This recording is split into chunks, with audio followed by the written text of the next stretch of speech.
Hello, everyone. Hope you're all doing well and enjoying this spring or sort of spring-like weather. I know in some places including our area, we've had a little bit of hail, snow mix last weekend. But I hope wherever you are finds you well, and that whatever it is that you're going through or whatever journey that you are on, that all is a happy journey. Me, everything is still pretty much the same, except I got a few little updates for you. This past weekend, I was out doing some spending of money, but not the kind of money that you really want to have to spend. But unfortunately, things happen. Like, for example, you need to do stuff for your car. And that's why it's always a good idea to have that emergency fund or have the car fund actually.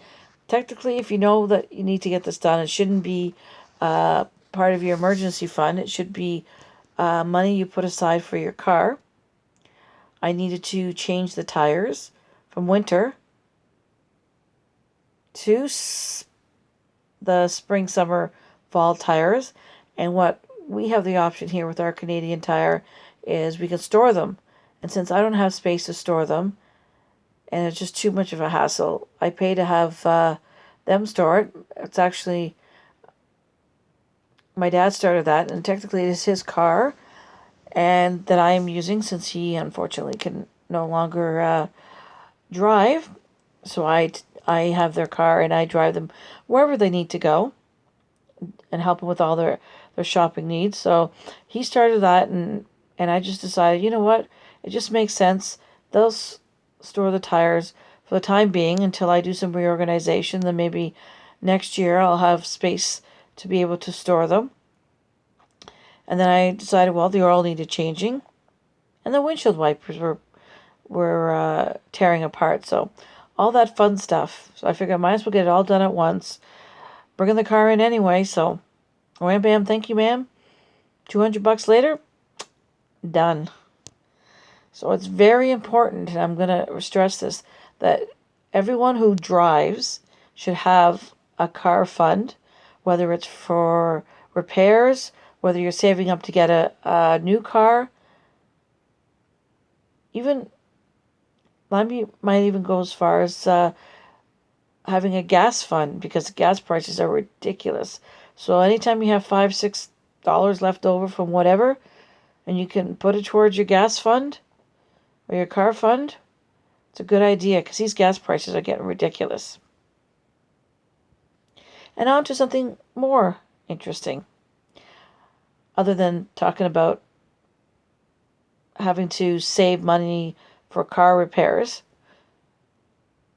When I was in the Canadian Tire, my boyfriend happened to notice, smart man that he is, that the mason jars happened to be on sale and at a good price. Now he knows, and as I've mentioned before to all of you, that I'm trying to go as close to zero waste as I possibly can. I don't know if I can go completely zero waste, but I'm trying to at least reduce as much of the plastic as I can. And I was planning to do some reorganization in my kitchen this weekend. So he was kind enough, because he is such a wonderful person, and he picked up a few cases for me. Now they had the very big jars. I don't have one with me, but the really big ones like this, where you can store your dried goods in, and then they have ones like this that you can still store certain dried goods in and different things. So we picked up one big thing, 6 of the big ones, and then the about this size ones. They came in a box or package, however you want to call it, of 12. And went home and I started to reorganize my shelves. So I had a productive weekend.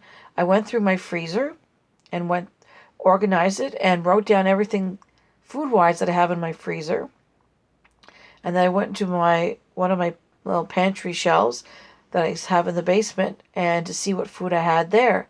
So now now I know what food, like meat-wise and like frozen pizzas and things like that I have So when I go shopping, I know what I don't need to buy. And that makes it so much easier. And now that I got these mason jars, they're all glass, and I see more clearly what I have.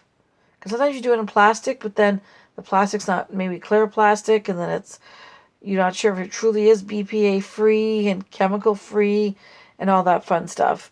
So at least there I have it nicely sealed, and I can see what I have, and I can see as it goes down what I need to buy. So once I finish doing my reorganization of my kitchen, pantry, and everything, then I will give you a tour of my little kitchen. It's actually not too bad of a kitchen, actually. Some people might say it's a decent sized kitchen. It just depends on the way you look at things. But I will give you a tour of it. But the main thing I wanted to stress from this is organization can really help you save money. I've gone both streams where I wasn't organized. I'd buy something and said, "Oh, I already have 3 of them in the cupboard." Just a few weeks ago, I went and bought sugar, forgetting, "Oh, I should check my pantry. Do I have some sugar in there?" And lo and behold, I bought 2 sugars because they were on sale. I put one in my jar to have upstairs for use, and I said, "Okay, I'll bring the other one downstairs." I put it in the cupboard. And when I put it in the cupboard, I'm like, "Oh, there is one there already. I shouldn't have opened up the other one. I should have checked first." So really, it is important, no matter what kind of system you use, whether you write it down, whether you take pictures, whatever system works for you. I think it's very important that we all get organized. So especially when it comes to more of the perishables, like your food, like your toothpaste, your toilet paper. Know what you have in your cupboards. Write it down, or like I said, take pictures. Whatever organization system you would like to use, it can really save you time because you're spending less time in the store because you're buying less, and it saves you money. And where could that money go?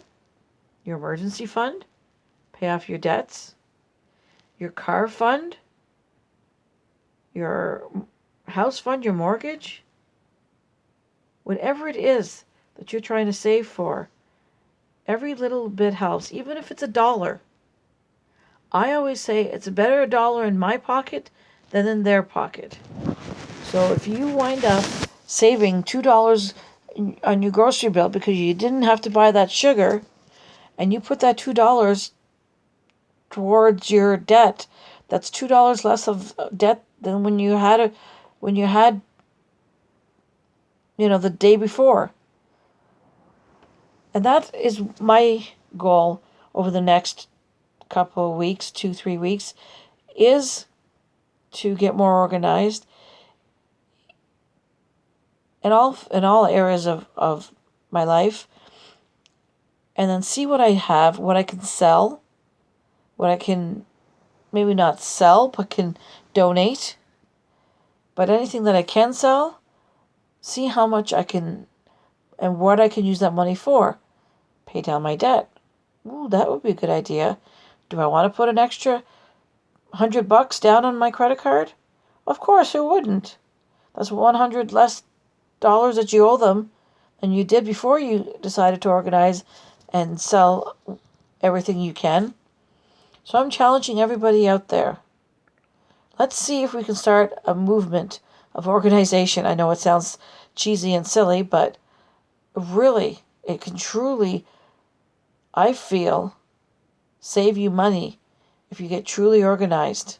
You can save yourself money, time, and you can think more clearly, and you can enjoy your space more.